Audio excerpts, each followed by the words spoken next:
This Decorah Coach Conversation brought to you by Viking State Bank, Hacker Nelson CPAs and Business Consultants, Olson Explosives, and Reiser Financial. We're with head coach Pat Trewin. And coach, long bus ride down to Waterloo, but a successful business trip, 45-8 win over Waterloo East. What were the main takeaways from your perspective? Our guys were ready to play the game. We stressed all week, talk about the idea of a trap game, a team that hadn't won, and could they rise up and we not play well, and one, them beat us, or two, we just not improve. Well, I think that we executed well in each phase of the game, and if you're going to be a great team, a championship team, you want to improve every week, and you don't want to have bumps in the road. The guys did execute well. We passed the ball for a lot of yards. The running game was pretty reasonable. Defense was sharp again, so proud of the effort.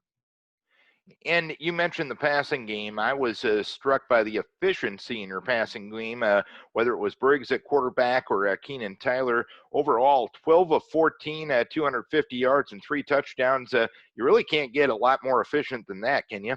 Yeah, it was really excellent. Good protection. The schemes were there. We got the ball out of our hands into the hands of the receiver, and then they made plays after that. Joe Bachman caught several shorter passes, completed the pass maybe 5, 10, sometimes 15 yards downfield, and then he a lot of yak after that, a lot of yards after catch.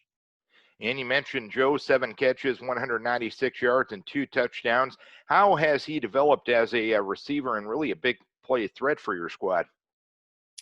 Joe's got some feet that are pretty amazing, and he runs a good route. He knows that if he gets into his route and gets to his spot, he has a chance to get that ball caught. And we know that he can make a big play. The other guys know that he can make a big play. So, when you run your route well and it works in the scheme, we can get the ball in your hands. So there's a lot on Joe's plate when it comes to the wide variety of routes that he's running. But he's doing a good job. The other guys are doing a good job. We tweak the routes a little bit most every week, depending upon what the defense might give us. And our guys have to, they got to memorize those routes and then execute them. And so far, so good. Defensively, you only gave up 8 points, and those points came in the fourth quarter. You were able to take away the ball twice. How has this defense developed through the first 4 weeks? Well, you could see from game 1 to game 2 and onward, it looks like we've gotten faster and we recognize plays better, and we just get to the ball. Our linebackers, that's kind of that. The guys who are going to make the tackle most of the time, we want them making the tackle, and they've been able to get to the play and make them. And our front causes a lot of problems for people. They've been physical. They've been fast. We've got enough strength and athleticism in that group to really get after it too. So, yeah, we finally got the last 2 weeks. We got some turnovers in our favor. We had a couple of big, strong hits in there. Nate Rolfs with his really good hit and forced the separation of the ball.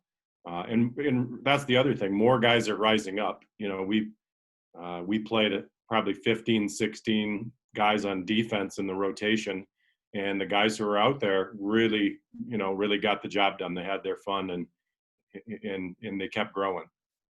And I should have probably started with this question. It was the fourth quarter. Game wasn't on the line. You weren't trailing in the fourth quarter.